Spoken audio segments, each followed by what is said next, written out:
Aku sangat berharap kalau drama Vincenzo ini bakalan ada season keduanya. Assalamualaikum Cinggu. Hai guys, balik lagi di Easy Room TV. Gimana kabar kalian? Sehat-sehat selalu kan?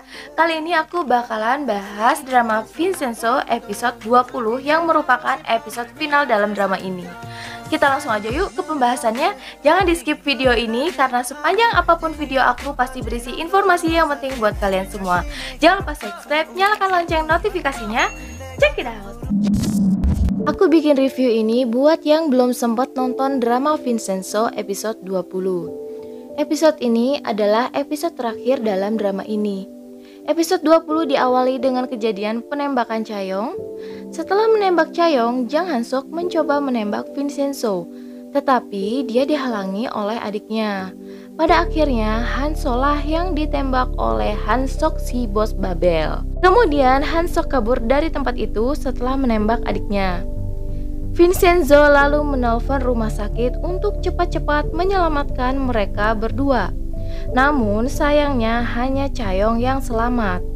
Sebelum kematiannya Han-so, adik si bos Babel ini, memberikan handphonenya kepada Vincenzo yang berisi alat pelacak. Jadi selama ini Han-so mengetahui bahwa jam tangan mahal pemberian kakaknya itu berisi alat pelacak. Dan Han-so memiliki ide untuk menaruh kembali alat pelacak itu di semua jam tangan milik kakaknya. Karena dia berpikir Han-sok akan melakukan kejahatan lagi dan kabur seperti sebelum-sebelumnya. Vincenzo di sini hanya memiliki waktu 1 kali 24 jam untuk menyelesaikan semua masalah yang terjadi. Balas dendam Vincenzo dimulai dari pengacara Choi yang ada di penjara. Vincenzo meminta kepala jaksa Han untuk melepaskan pengacara Choi dalam waktu 3 jam sebagai ganti pengampunan nyawanya. Jaksa Han sangat takut mati dibunuh oleh Vincenzo. Akhirnya dia melakukan apa yang diperintahkan Vincenzo. Setelah Bu Choi bebas, Vincenzo menelpon Bu Choi dan memberitahu Bu Choi bahwa sebenarnya dialah yang membebaskan Bu Choi agar dia bisa memburunya. Di sini Vincenzo meminta tolong Pak Cho untuk mengawasi Bu Choi secara diam-diam. Sedangkan Vincenzo langsung meminta tolong An Ki-sok untuk melacak keberadaan Jang Han-sok si bos Babel dari HP yang diberikan Han-so. Vincenzo juga memberikan file guillotine kepada An Ki-sok agar bisa dimanfaatkan dengan baik. Pak Cho yang sedang membuntuti Bu Choi memberitahu Vincenzo bahwa Bu Choi menuju kantor Wusang setelah dia bebas. Pada saat di Wusang, Bu Choi menghubungi bos Babel melalui handphone rahasianya. Dia memperingatkan Han-sok si bos Babel tentang keadaannya sekarang. Han-sok yang mendengar kabar dari Bu Choi langsung menyiapkan segala sesuatunya untuk kabur.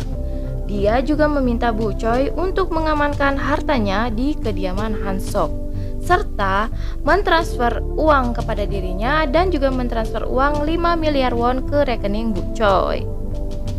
Tanpa sepengetahuan Bu Choi, ternyata proses transfer uang tersebut telah dialihkan oleh Vincenzo dengan bantuan si hacker guru piano, dan dana tersebut telah didonasikan.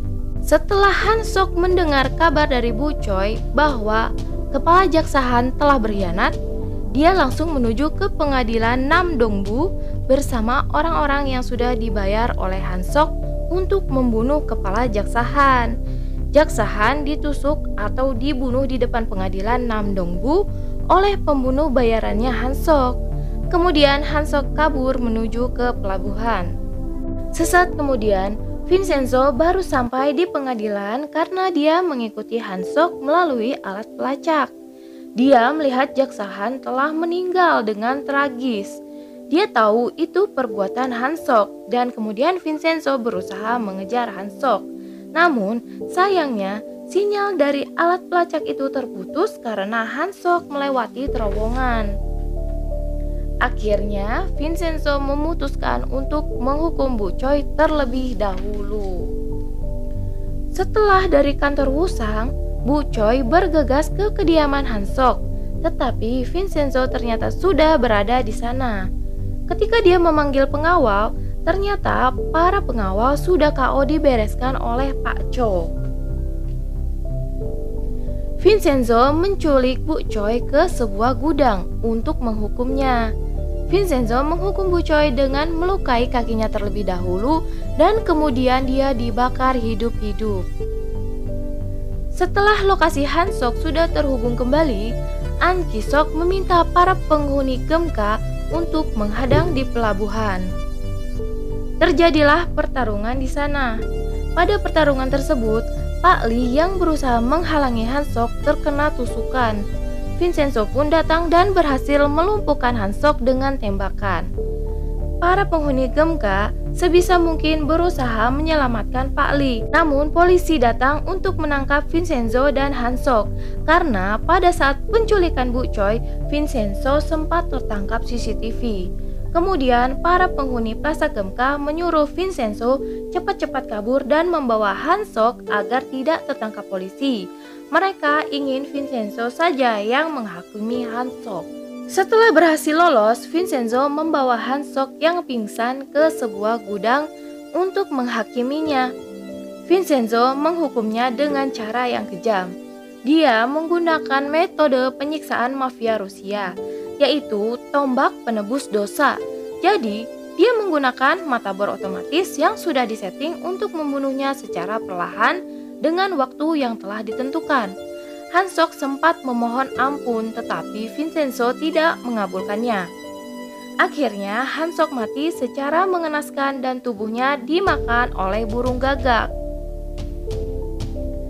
Dengan bantuan An Ki-sok, Vincenzo bergegas ke bandara untuk meninggalkan Korea dan berhasil pulang ke Italia. 1 bulan kemudian, kasus pembunuhan ibunya Vincenzo berhasil diselesaikan oleh Hong Chae-yong dan ibunya terbukti tidak bersalah. Setahun kemudian, An Ki-sok diangkat menjadi Direktur Badan Intelijen Nasional. Dan Pak Cho diaktifkan kembali menjadi agen. Kehidupan penghuni Plaza Gemka pun sudah kembali normal. Pak Lee ternyata selamat dari penusukan itu. Hong Chae-yong mendapat undangan acara pesta peringatan kerjasama delegasi Italia dan Korea. Hong Chae-yong datang ke acara itu dan akhirnya bertemu Vincenzo di sana.